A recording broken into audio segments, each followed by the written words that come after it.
ABP news के लिए पश्चिम बंगाल के करीब 150 और असम के 110 पत्रकारों ने एग्जिट पोल में हिस्सा लिया है। इस पोल के नतीजे इन पत्रकारों के अनुमान पर आधारित हैं।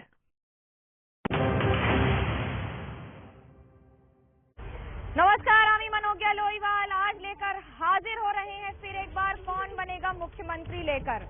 लेकिन अब उल्टी गिनती शुरू हो गई है कि पश्चिम बंगाल में कौन बनेगा मुख्यमंत्री, क्योंकि कल सुबह सबसे तेज नतीजे आपको मिलेंगे एबीपी न्यूज पर। सुबह 6 बजे से जुड़िएगा हमारे साथ। लेकिन आज हम लेकर आए हैं एक और सर्वे। पश्चिम बंगाल पर सबकी नजर है कि आखिरकार क्या होगा। जो बीजेपी कह रही है वो संभव हो सकेगा या दीदी एक बार फिर आएंगी और तीसरी बार सत्ता पर काबिज हो जाएंगी। तो हमने भी करीब 150 पत्रकारों के साथ एक सर्वे किया। क्या है उसके नतीजे, इसके लिए चलते हैं सीधा स्टूडियो आदर्श झा के पास।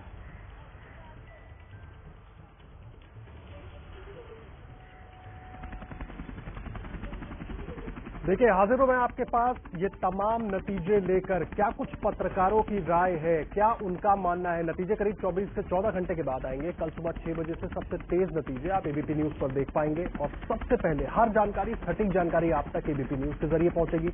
लेकिन आज हम आपको ये बताने वाले हैं कि पश्चिम बंगाल और असम के पत्रकारों की क्या राय है, कौन जीत रहा है, किसके खाते में कितनी सीटें जा रही है। विधानसभा चुनावों में नतीजों को लेकर उल्टी गिनती अब शुरू हो चुकी है। कल सुबह 6 बजे से आप देखेंगे सबसे तेज नतीजे एबीपी न्यूज पर। सबकी निगाहें कल पश्चिम बंगाल और असम पर होंगी। लेकिन इस वक्त तस्वीरें आप देख रहे हैं मेरे पीछे, मैं एक वर्चुअल हेलीकॉप्टर में मौजूद हूं और पश्चिम बंगाल के अलग अलग ऐतिहासिक इमारतें भी हम आपको दिखा रहे हैं। कोलकाता की जो ऐतिहासिक इमारतें हैं उनके बारे में हम आपको वो भी तस्वीरें दिखा रहे हैं। साथ ही साथ आपको हम सीटों का आंकड़ा भी बताते चलेंगे कि पत्रकारों को क्या लगता है कहां पर कौन बाजी मार रहा है। सबसे पहले सुंदरबन रीजन की बात कर लेते हैं, वहां के क्या आंकड़े हैं। उत्तर 24 परगना, दक्षिण 24 परगना की कुल 26 सीटें इस रीजन में आती हैं, जिनमें 17 सीटें टीएमसी को जाती हुई दिख रही हैं और 9 सीटें बीजेपी के खाते में जाती हुई दिख रही हैं। बंगाल के एक पत्रकारों का एग्जिट पोल है, उनके मुताबिक 17 सीटें टीएमसी को मिलती हुई नजर आ रही हैं और बीजेपी को 9 सीटें मिलती हुई दिख रही हैं सुंदरबन रीजन में, जिसमें उत्तर 24 परगना और दक्षिण 24 परगना की 26 सीटें आती हैं। और लगातार सभी दलों की तरफ से दावे होते रहे, लेकिन पत्रकारों का एग्जिट पोल क्या कुछ कह रहा है वो आंकड़ों के जरिए हम आपको दिखा रहे हैं। इस वक्त आप आंकड़े देख रहे हैं, टीएमसी के खाते में 26 में से 17 सीटें सीधे तौर पर जाते हुए दिख रही हैं। अलग अलग रीजन बंगाल के, वहां का हाल हम आपको बताएंगे। क्या कुछ पत्रकारों को लगता है कितनी सीटें अलग अलग पार्टियों के पास जा सकती है। लेकिन फिलहाल रुक करते हैं मनोज्ञा का।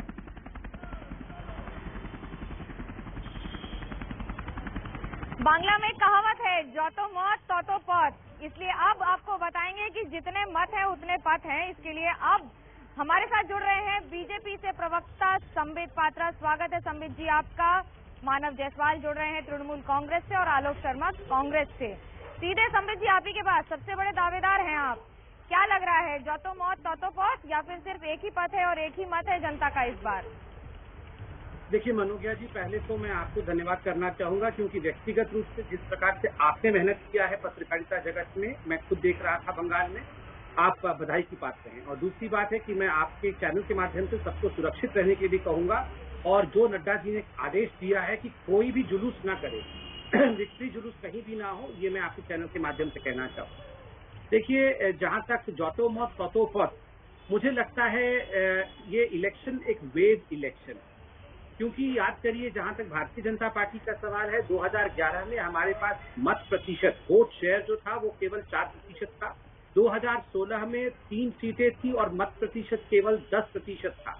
2019 के लोकसभा के चुनाव में हम 45% से ऊपर वोट लेकर आए थे और अब हम कहीं न कहीं 50% के वोट शेयर के आसपास जा रहे हैं। ये एक वेव इलेक्शन है और मैं बार बार कह रहा हूं कि 2016 में जिस प्रकार से यूपी में हमने इलेक्शन देखा था कि किसी ने भी प्रोजेक्ट नहीं किया था कि 325 सीट भारतीय जनता पार्टी को आएंगी, मगर हमने 325 सीट देखा।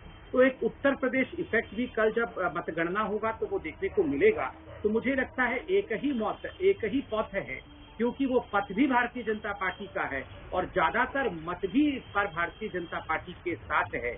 और चुपे चाप कमल छाप, चुप से कमल छाप को वोट देना और किस प्रकार से बीजेपी को आगे बढ़ाना है, लोगों के मन में ये विचार तो है। जी मानव जी, खेला होबे, तैयारी है पूरी कल के लिए? नमस्कार मैडम। पहले तो आपके साथ हम सारे हमारे पैनलिस्टों को भी नमस्कार, और स्टूडियो में जो हमारे मित्र बैठे हैं उनको भी मेरा प्रणाम है। और एक काफी संवेदनाएं हैं अभी हमारी जो पूरे देश में हो रहा है, और हम हर उस परिवार के साथ हैं जिन्होंने अपने प्रियजनों को खोया है। और जहाँ तक मैडम खेला हॉबे है, तो मैडम कल हमारा खेला कुछ नहीं है। हमारी दीदी ने नेत्री ने बोला है कि अभी जीत तो हमारे पास है, बस सिर्फ व्हील चेयर से चेयर तक की दूरी हमको सफर करनी है। लेकिन उसके पहले दीदी ने बोल दिया है कि किसी भी तरीके का कोई जश्न या कुछ तरीके का उल्लास हम नहीं मनाएंगे। क्यों? क्योंकि ऑलरेडी देश पूरी तरह से ग्रसित है एक महामारी में। और जहाँ तक बंगाल का सवाल है, अभी हमारा सारा केंद्र, सारा ध्यान हमारा ये पार्शियल लॉकडाउन प्लस जिस तरीके से बेड को इंक्रीज करने में लग रहा है। जहाँ तक हमने कोशिश करी कि ऑक्सीजन हमारे साथ पर्याप्त हो, मिनिमम 7% ऑफ ऑक्सीजन हमको लगता है पर पेशेंट, उसके ऊपर हम ध्यान दे रहे हैं। और कुछ एक ऑक्सीजन है जो बंगाल से दूसरे प्रांतों में भी जा रहे हैं, लेकिन हम अपने साथ साथ दूसरे प्रांतों के साथ साथ भी एक समन्वय बना रहे हैं, और ये हमारा प्राथमिकता है। और जहाँ तक बात है मैडम जो नंबर्स के हैं, संबित जी बुद्धिजीवी हैं, उनको दिव्य ज्ञान है। 2016 में जो प्रेडिक्शन था वो शायद भूतकाल में ही अभी भी बीजेपी जी रही है, चाहे वो 2016 हो चाहे 2019 हो, वो वर्तमान स्थिति से काफी परे है। और उनके साथ उनके सामने जो चश्मा है वो इतना धुंधला हो चुका है, उनको पास। आलोक जी जुड़े हैं हमारे साथ कांग्रेस से। जी मानव जी। हाँ, तो बीजेपी को वो दिख नहीं रही है। हमने काफी कुछ जो हमारे आलोक जी हमारे जो स्वागत है आपका इस डिबेट पर। आपसे पूछना चाहेंगे आलोक जी के पास चलते हैं। कांग्रेस 44 सीटों से शुरू की थी 2016 से, और इस बार पूरा गठबंधन है, लेकिन कैंपेन करने के लिए एक ही बार आए राहुल गांधी, और ये कह दिया कि उसके बाद की सारी रैलियां रद्द भी कर दी। हालांकि सूची जारी की ही नहीं थी कि रैलियां होंगी कब और कहां। अब जो आंकड़े आ रहे हैं इन पर क्या कहेंगे? देखिए, मुझे लग रहा है मनोज कि आज कौन से आंकड़े आ रहे हैं। आज सबसे इम्पोर्टेंट जो आंकड़ा है वो ये है कि देश की राजधानी में ऑक्सीजन अभी तक 15 दिन के हाहाकार के बाद नहीं पहुंच पाई है। ये आंकड़ा सबसे इम्पोर्टेंट है कि यहाँ हॉस्पिटल्स में ऑक्सीजन के बगैर लोग मर रहे हैं। आपने बिल्कुल अच्छा कहा कि उल्टी गिनती शुरू हो गई। कितने लोगों की उल्टी गिनती इस निकम्मी सरकार ने, केंद्र की सरकार ने शुरू कर दी है। बिल्कुल सही उल्टी गिनती शुरू कर दी। पूरे देश को मौत की भट्टी में झोंककर अब संबित भाई कह रहे हैं कि अब आप सब सुरक्षित रहें। नड्डा साहब ने कहा है ना, इसलिए आज वैक्सीन का जो ड्राइव शुरू होना था वो शुरू होने से पहले बंद हो गया। लेकिन बीजेपी को आगे बढ़ाना चाह रहा है पूरा देश, और खासतौर पे बंगाल। 6 महीने से पूरी सरकार वहीं बैठी हुई। अरे भाई, आप लोगों ने तो पूरे देश का खेला कर दिया। कल कौन जीतेगा कौन हारेगा नहीं पता। मतपेटियों में है, ईवीएम मशीन में है, लेकिन दुर्भाग्य यह है कि देश हार रहा है, क्योंकि हम तो विश्व गुरु बन गए थे और सब चंगा थी। आज आंकड़ों के ऊपर हम चर्चा कर रहे हैं। मुझे तो खुद स्वयं में अपने आप में आत्मग्लानि महसूस हो रही है। हो सकता है आज दिशा रवि। देखिए, अभी बात असम की भी होगी। बात आलोक जी असम की भी करेंगे। आलोक जी दिल्ली की बात तो कर रहे हैं, मैंने बंगाल पे सवाल किया, आप दिल्ली ले गए, लेकिन हम आपको वापस असम भी लेकर आएंगे।